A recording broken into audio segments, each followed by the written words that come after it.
Muchas gracias, señor presidente. La sesión anterior habíamos quedado que terminaba la intervención mía y finalmente se postergó para el día de hoy.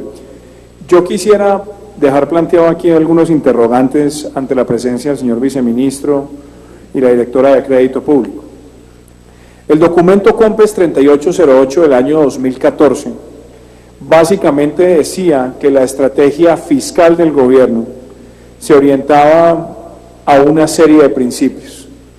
la estabilidad de las finanzas públicas, la estabilización de la deuda en el mediano plazo, el manejo responsable y disciplinado del presupuesto y la priorización del gasto. Dicho eso, yo quisiera dejar acá planteado que el marco fiscal de mediano plazo que se nos entregó hace unos meses ya señalaba que para el año entrante el déficit del Gobierno Nacional Central iba a estar por el orden del 3.6% del PIB. Obviamente hay una serie de variables adicionales al momento en el que fue presentado ese marco fiscal que podrían hacer suponer que el déficit puede ser aún mayor. Eso incluiría una ponderación de lo que corresponde al precio del petróleo en la proyección original del gobierno que no se ajusta a la realidad.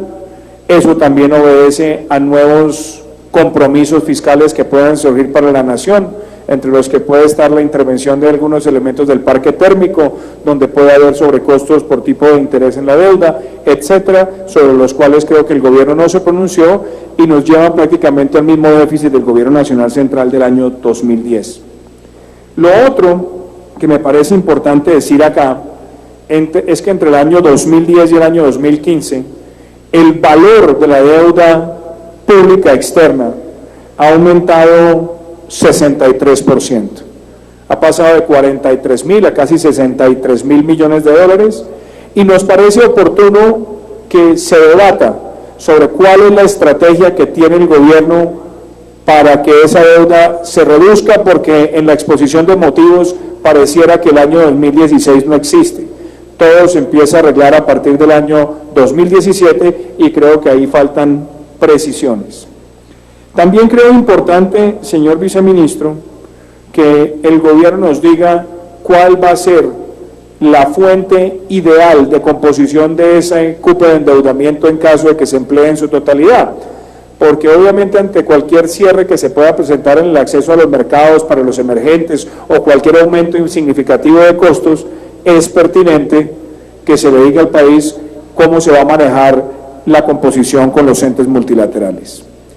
Ahora déjeme pasar, presidente, al segundo punto y me refiero al doctor Alejandro Gaviria, al señor ministro de Salud. Señor ministro, usted sabe que por usted siempre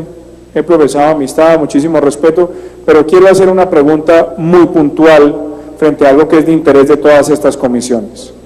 Dado que se está tocando acá el tema de la liquidación de Caprecom y de utilizar parte de estos recursos del endeudamiento, yo sí quisiera que usted le explicara a estas comisiones cuál va a ser,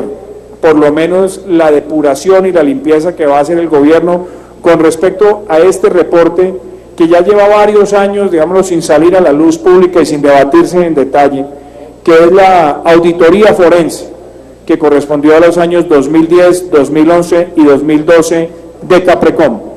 Porque liquidar y dejar estas cosas en el olvido me parecen graves, cuando, por ejemplo, quisiera referirme solamente a dos apartes, señor presidente. El primero, dice la auditoría forense de Caprecom que verificadas las bases de datos, se observó que se pagaron cuentas médicas a los prestadores del servicio de salud durante el año 2010 por la suma de 1.119.533 millones de pesos. Y dice que solo se encontraron 28.000 millones de pesos con registro de auditoría contable. También dice el reporte que se pagaron cuentas médicas a los prestadores de salud durante el año 2011 por más de 1.272.000 millones de pesos y solamente 360.000 tenían registro de auditoría contable de manera creíble. Dicho esto,